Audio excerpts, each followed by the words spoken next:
खुशमिजाज howler monkey और क्रोधी Gibbon की कहानी। अमेजन के वर्षावन की गहराई में रहने वाले दो समूह थे, हाउलर मंकी और गिब्बन। हाउलर मंकी अपनी खुशनुमा संस्कृति के लिए जाने जाते थे। हर शाम पेड़ों की टहनियां उनकी खुशी से भरी हूलों, खोखले लट्ठों पर बजती तालबद्ध थापों और चांदनी के नीचे नाचते हुए सुंदर नृत्यों से गूंज उठती थीं। वे बुद्धिमान टूकैन के बारे में कहानियां साझा करते थे, बहादुर जगुआरों के बारे में गाते थे और जंगल की भरपूरता का जश्न मनाते थे। हालांकि गिब्बन बिल्कुल अलग थे। वे अपना जीवन बहुत शांत तरीके से व्यतीत करते थे, भोजन खोजने और मजबूत घोंसले बनाने पर ध्यान केंद्रित करते हुए पेड़ों के बीच झूलते रहते थे। उनके नेता ग्रम्पस का मानना था कि भोजन ढूंढने और मजबूत घोंसले बनाने के अलावा बाकी सब बेकार की चीजें हैं। ये हाउलर मंकी बहुत शोर करते हैं, वह गुर्राता हुआ कहता। उन्हें कम गाना चाहिए और ज्यादा फल इकट्ठा करना चाहिए। एक दिन एक युवा गिब्बन जिसका नाम वॉन्जो था, उसने हाउलर मंकी के उत्सवों को देखा।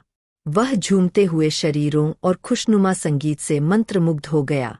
जिज्ञासा ने उसे झकझोर दिया और उसने एक मिलनसार हाउलर मंकी लूना से संपर्क करने का साहस जुटाया। आप क्या कर रहे हो? वॉन्जो ने झिझकते हुए पूछा। लूना ने गर्मजोशी से मुस्कुराया। हम फसल का जश्न मना रहे हैं, हमारे साथ शामिल हो। वॉन्जो झिझकते हुए उनके जमावड़े में शामिल हुआ। वह कहानियों, तालबद्ध ढोलों की आवाज उसके दिल की धड़कन को ताल से मिला रहा था और समूह से निकलने वाले शुद्ध आनंद से वह मोहित हो गया। उसके भीतर एक चिंगारी जगी, अपने जीवन में कुछ और पाने की लालसा। वापस गिब्बन के पास लौटकर वॉन्जो ने उत्साहपूर्वक हाउलर मंकी की संस्कृति का वर्णन किया। ग्रम्पस ने उपहास किया। वे मूर्ख बंदर, हमें ऐसी फिजूल खर्ची की चीजों की जरूरत नहीं है।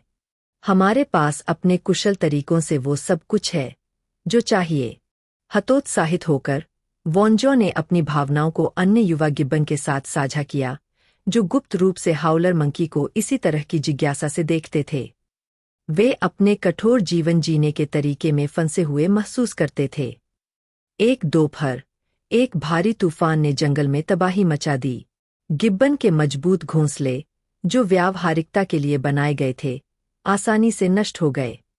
भूखे और डरे हुए वे एक साथ दुबके खोए हुए महसूस कर रहे थे। दूसरी तरफ हाउलर मंकी अपने क्षतिग्रस्त घोंसलों के बावजूद काफी बेहतर थे।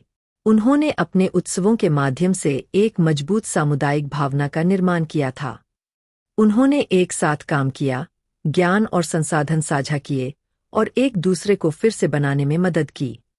इसे देखकर ग्रम्पस को आखिरकार हाउलर मंकी संस्कृति के मूल्य को समझ में आया। यह सिर्फ मनोरंजन के बारे में नहीं था, यह एक मजबूत समुदाय बनाने के बारे में था।